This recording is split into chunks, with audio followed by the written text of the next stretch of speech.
Deteriorating global sentiment and the drag on U.S. equities has consumed the market, with the economic calendar taking a back seat. There has been some reason for optimism with respect to geopolitical risk as North Korea shows its willingness to sit down and talk. Meanwhile, the news of a possible U.S.-China trade deal has also been a welcome development. And yet, none of this has managed to push the stock market back up towards record highs, with rallies all of a sudden aggressively sold into.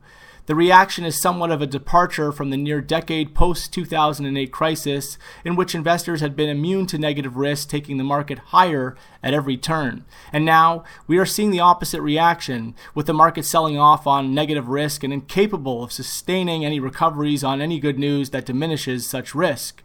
We believe this is a function of the state of central bank policy and the onset of normalizations that should be responsible for triggering exactly this type of a reaction.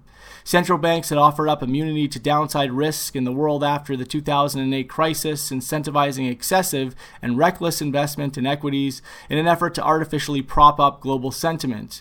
And so naturally, the reversal of this process is something that will have the opposite effect.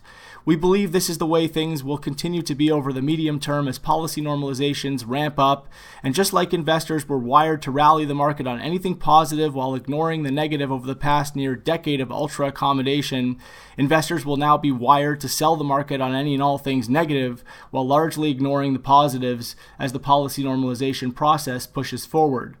To assign global tension on U.S. protectionism as the driver behind this latest slide would be incorrect in our view, with this serving as nothing more than a catalyst to a faded process that would and will continue from something else if and once this risk is out of the way. Using the S&P 500 as our proxy, we believe the market should realistically be headed back down towards a retest of the 2015 high around 2140 in 2018, which would amount to a decline of some 25% off the record high from January. As far as the price action into this Wednesday and a holiday-shortened week goes, stocks are consolidating the Tuesday declines while the US dollar is consolidating after a mild recovery.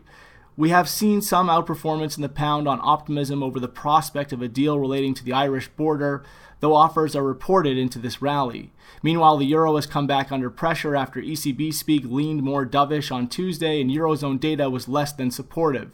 As far as today goes, key standouts come in the form of German confidence readings and a batch of U.S. releases including GDP and core PCE, the advanced goods trade balance, and pending home sales. That's all for now.